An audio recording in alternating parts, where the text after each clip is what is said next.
안녕하세요. 안전한 투자로 편안한 노후 준비 중경투 TV입니다. 네, 10월 12일 목요일입니다. 비트코인 26,600달러 마이너스 2.8%, 이더리움 횡보, 리플 에이더, 솔라나 도지는 마이너스 1%고요. 비트코인 26,000달러까지 다시 내려왔는데 하루 전 영상에서 이야기 드린 그대로 롱포지션 청산 영향이 큽니다. 나스닥은 이스라엘 전쟁 영향에도 상승을 했고요. 나스닥 상승할 때 비트코인만 세력들이 선물 청산시키기 위해서 하락시키는 경우가 종종 있었습니다. 코인이 찐반등, 본격적인 거대 반등 오기 시작하기 위해서는 첫 번째 공식이 롱 포지션 먼저 청산이 되어야 되고, 두 번째 나스닥이 폭발적으로 상승하는 거시경제 호재가 필요하죠. 나스닥 포함 비트코인도 호재가 악재보다 많기는 하지만 단기적인 호재 카더라보다는 장기적인 호재가 많습니다. 연준의 금리나 러시아 전쟁 종료, 비트코인 현물 ETF 승이 반감기까지 4개나 있는데, 이런 호재로 개인들 끌어모았다가 고배율 선물 투자 털어내고 마지막에 상승을 시키는 거고요.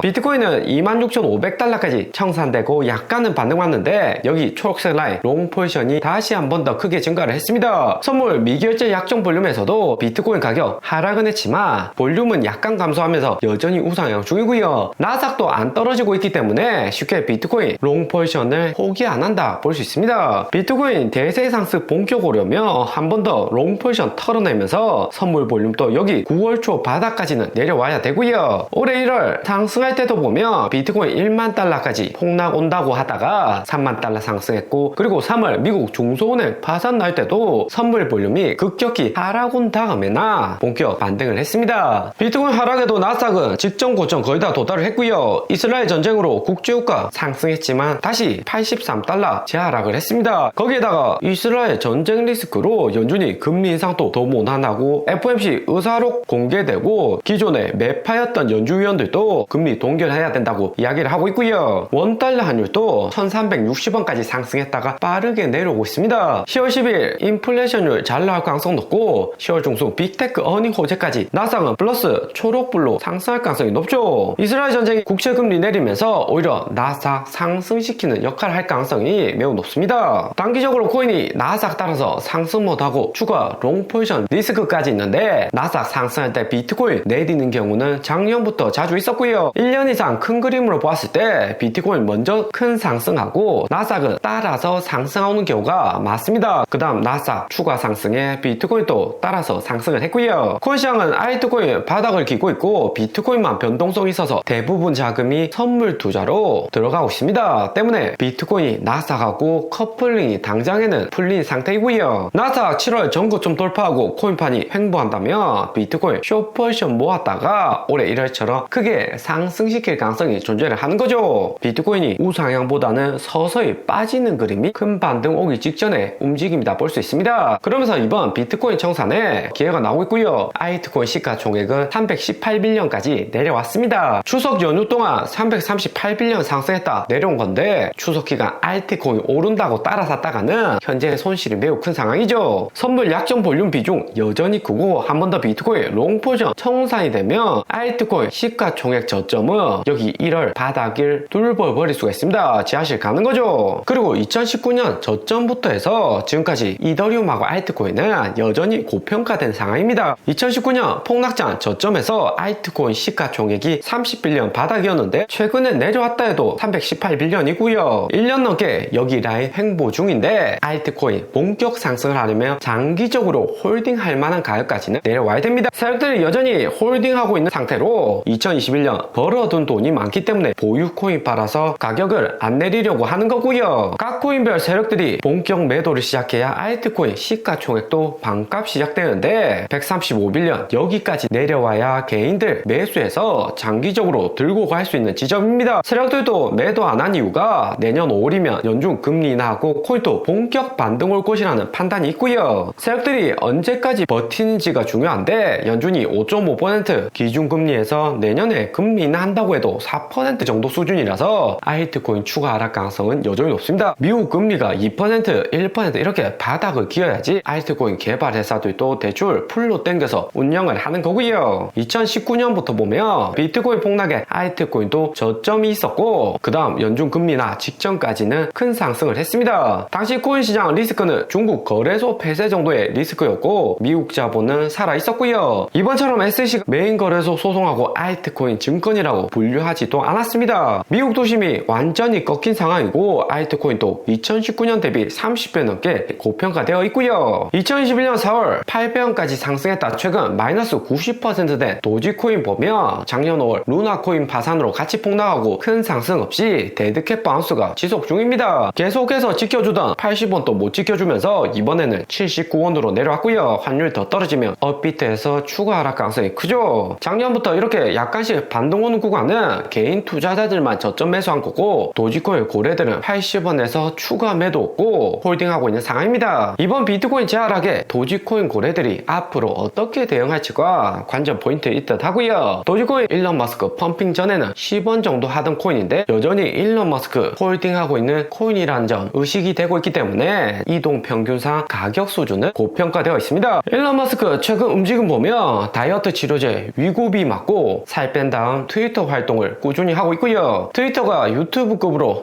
성장시키려는 일론 머스크 움직임 나오고 있는데 스트리밍 테스트 한다고 디아블로4 실시간을 40분 동안 플레이했습니다. 머스크 스트리밍 서비스 이후 질문 답변에서 트위터가 최고의 종합 앱이 되는 게 목표라고 이야기를 했고요. 세계에서 가장 많은 사람들과 상호작용을 위한 범용적인 어플이 되는 것이 목적이라고 합니다. 코인 통화 결제부터 실시간 정보 공유, 페이스북 기능, 유튜브의 영상 시청, 스트리밍까지 웬만한 기능을 모두 가지고 있고요. 거기에 일론 머스크 홍보 효과까지 본격적으로 트위터가 수익이 나기 시작하며 이후 상장하고 구글 페이스하고도 경쟁해 볼 만합니다. 일론 머스크 2021년 불장부터 해서 도지코인, 테슬라, 위고비 등 다양한 분야 홍보를 하고 있는데 도지코인 포함 대부분이 반짝하고 폭락하는 경우가 많았고요. 하지만 트위터가 제대로 자리 잡고 알트코인 불장이 돌아온다면 일론 머스크 발언은 무시할 수가 없습니다. 특히 트위터 인수 전 정치나 언론으로부터 일론 머스크 공격을 많이 받았는데 테슬라가 광고비 제로로 광고하지 않고 정치 로비도 거의 없으니까 공격을 많이 받은 거죠. 하지만 트위터에서는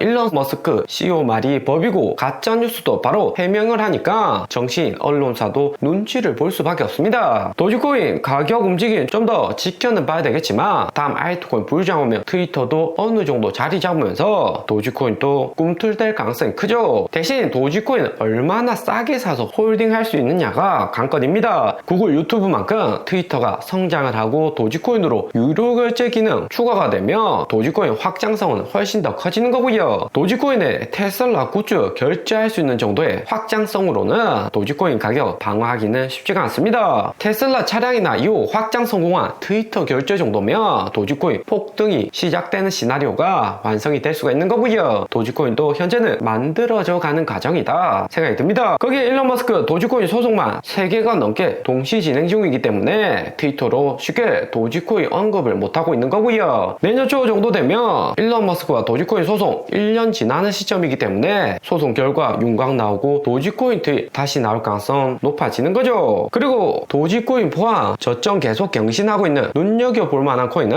에이다입니다. 에이다가 코로나 2020년 4월 최저점이 25원이었는데 2021년 불장에서 3,000원 넘게 100배 이상 상승하고 최근에는 다시 마이너스 90% 하락 온 상태고요. 이번 비트코인 하락에 다시 한 번 더 바닥 리테스팅에 진입 중입니다. 에이다 300원 아래로 더 떨어지고 100원대 진입한다면 장기적으로 모아갈 수 있는 구간이 나온다 볼 수 있고요. 알트코인 시장은 나스닥 따라 못 움직이고 탄력성은 없는데 미국 SEC의 규제가 핵심 이유입니다. 작년 FTX 파산 이후 미국 개인 투자자들 손실이 컸기 때문에 형식적이라도 알트코인 미국 내 제재를 하는 거고요. 하지만 계속해서 제재는 할 수가 없는 거고 코인베이스나 크라켄, 제미니 거래소 등 지속적으로 정치권 로비를 하기 때문에 이후 알트 불장 돌아오는 것은 시간 문제다 볼 수 있습니다. 하지만 얼마나 싸게 저점에서 매수해서 홀딩하느냐가 우리에게는 중요하다 볼 수 있고요. 오늘의 영상은 여기까지입니다. 좀 더 디테일한 투자 정보가 필요하신 분들은 커뮤니티로도 자료가 공유되니까 멤버십 가입과 구독 부탁드립니다. 감사합니다.